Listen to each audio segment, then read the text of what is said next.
Tonight at 9, an officer charged, a Maryland cop accused of assault inside of a D.C. bar. We'll tell you where and more on the findings from the police report. Court battle continues in the case of a Maryland man mistakenly deported. The U.S. government again not complying with the judge's order of what they're doing to help bring him back to the States. We've got the latest. Emancipation Day. 2 decades of D.C. marking an end to slavery in the nation's capital. We're live with the fanfare and events into the evening. It was a nice sunny day across the DMV, where we have clouds moving in as ahead of a storm system heads our way as we go into your Monday. I'll have complete details. And saving you cash. We're stretching your dollar with the final tax day to-do list to maximize your returns and avoid any audit. You're watching the station covering all of the DMV. This is DC News Now. Good Sunday evening. Thank you for joining us for DC News Now at 9 o'clock. I'm Ben Dennis. We begin tonight in Prince George's County. A police officer is suspended after allegedly assaulting a bar employee yesterday in D.C. It's D.C. police who say Lieutenant Jeremy Ingram, who was off duty from his post with PG County, when a fight broke out on 18th Street near DuPont Circle around 5 p.m. The police report says a bar employee tried to break up a fight, but Ingram, quote, disliked this and punched the worker in the face. Lieutenant Ingram has been charged with second-degree assault. He has been on the force for 13 years. No word how long his suspension will last. New details overnight. A Maryland teenager has been arrested after a police chase on I-66 in Fairfax County, hurting a state trooper. State police were called for a reported car sitting on the left shoulder around 9 last night. Inside, a 17-year-old driver allegedly acting weirdly, as we were told. Narcotics also allegedly inside. An officer reportedly asked the teen to turn the car off several times, but they took off. During a police chase in the express lanes, the teen and the trooper apparently lost control in the median. The trooper hit an SUV. Inside was the driver, a passenger, and a 4-year-old. They were hurt, sent to the hospital, as well as the trooper. That teenager who left the scene has been charged with eluding, driving without a license, and reckless driving. We anticipate more charges to be filed. Tonight, a 16-year-old is in the hospital. They were shot in Southeast D.C. We're told this happened on 10th Place, not far from Alabama Ave in Congress Heights, just before 1 p.m. today in broad daylight. It's there that police found the teen who was shot several times. Though conscious and breathing, he was sent to the hospital. Right now, no word on any suspects. Time is 9:03 on the dot. Meteorologist Derek Bowen. Again, he's swinging for the fences tonight. And for meteorologist Scott Sumner. All right, Derek, beautiful Sunday. Totally different than yesterday's gloom and doom. Tomorrow, possible storms, right? Yeah, possible storms are on the way. Thankfully, though, we do have some cloud cover that is going to be moving in overnight and should last with us for a good sum of tomorrow, which may keep some of those storms at bay. But we still have a good chance of seeing a couple of those storms turn strong to severe. We're at 60 degrees right now here in Washington, 57 degrees in Richmond, likewise for Raleigh. Moving over to Charleston as well, 70 though still in Louisville, seeing those warm temperatures. They're coming off to our neck of the woods as we head into tomorrow. Temperatures still nearly 15 degrees above where we were this time yesterday, so definitely seeing some warm temperatures all the way around the region. We had, of course, those highs for Monday going to be into the 70s, 80s further down to the south towards Raleigh, as well as Roanoke, definitely warming up there.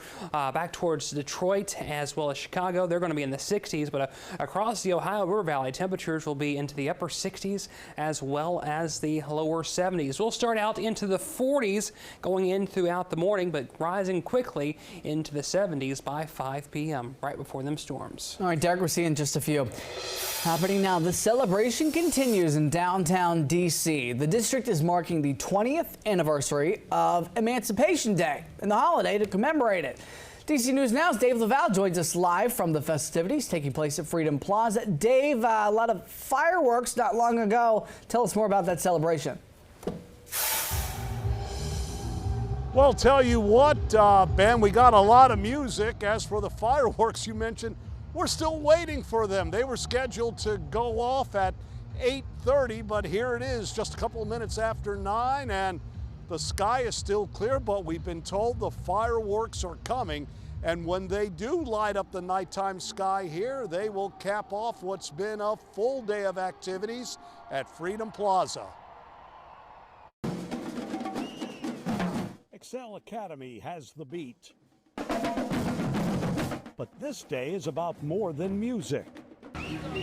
Kids get to have fun while adults take it all in at Freedom Plaza as part of the annual DC Emancipation Day celebration. I'm enjoying it. The kids are enjoying it. I'm enjoying everybody smiling and laughing. It's a beautiful day overall. Live bands, food, vendors. There's a lot going on. We all out here. It's all love, all positive for the kids. The annual parade drew thousands of people along both sides of Pennsylvania Avenue.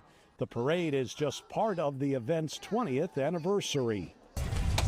Amidst the fun is a reminder of the day's meaning.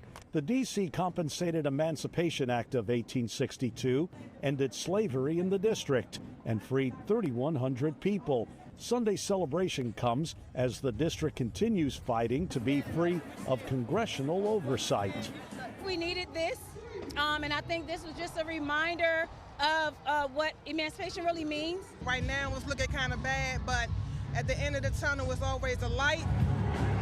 Most, though, just wanted to take in the sun and the fun.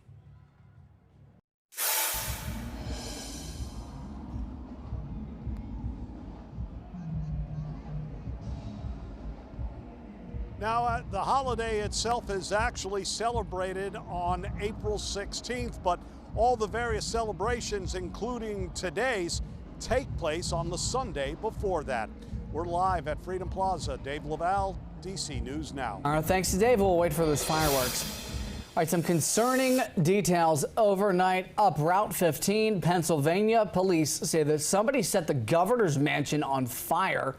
The state's first family was sleeping inside at the time. Now a man is facing some serious charges. Pennsylvania Governor Josh Shapiro and his family were evacuated safely after that fire broke out on the first night of the Jewish holiday of Passover. The Shapiro family celebrated there earlier in the day. Police say there is significant damage to the home. We have just learned a man was arrested and will face charges, including attempted murder, terrorism, and attempted arson. No word if a hate crime investigation may have been launched meantime. Well, for a second day, we've got an update now. The U.S. government has not provided court-ordered information about how they will work to help return a Maryland man mistakenly deported to El Salvador. Court documents today show that a top ICE official says, quote, "It's my understanding that defendants, Department of Homeland Security, have no updates for the court beyond what was provided yesterday." Well, yesterday, the federal government said Kilmar Abrego Garcia was alive and secure in a prison in El Salvador, but they did not detail any work being done to help return him to the U.S. Stay with us as that story develops. Well, we could soon learn the fate of a popular ferry service that linked Maryland and Virginia. We're talking about the historic White's Ferry. It's been closed since 2020.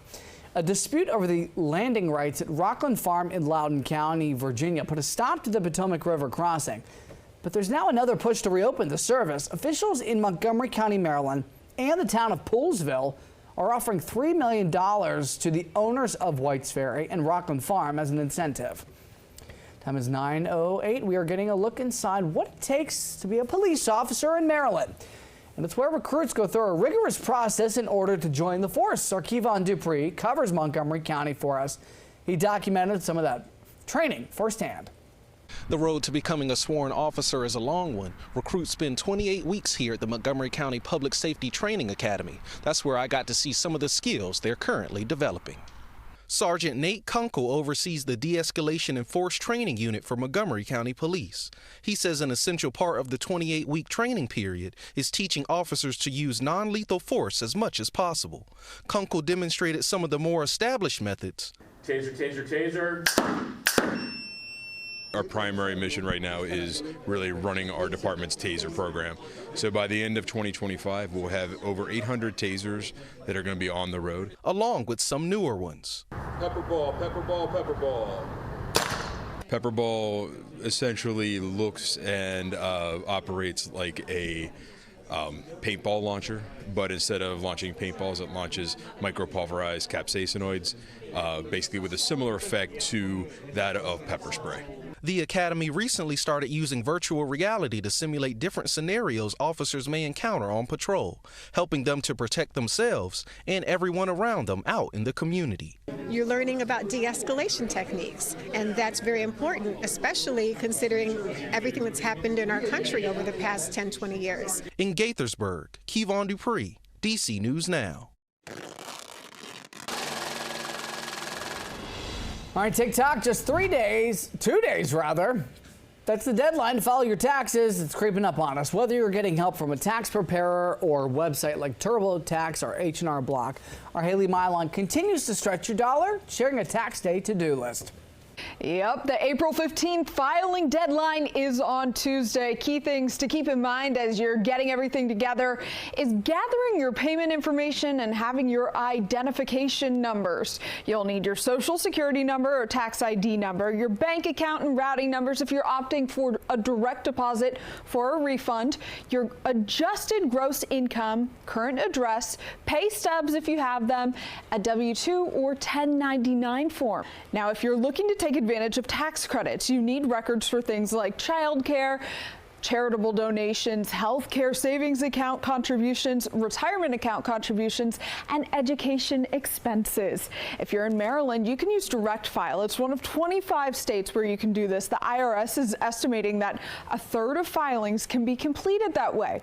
Now, if you need more time, you can consider filing an extension. You still need to pay everything you owe by April 15th. Now, experts are urging taxpayers to avoid mailing forms when possible. The IRS is facing staffing shortages due to DOGE cuts, and that way you can avoid things potentially getting lost. I'm Haley Mylon. Back to you. Best of luck, everybody. Gotta file them. Up next, the deadly measles outbreak is intensifying. It's a concerning update we have for you. 2 children have now died. We've got to look at the efforts to slow the spread, and yeah, here at home. Plus, those grocery prices ticking upward. Also, job security, inflation, they could all be taking a toll on your mental health. After the break, a look at what the impact tariffs are having and how to help. Live look over our nation's capital, anxiously awaiting some fireworks with the festivities at Emancipation Day in downtown.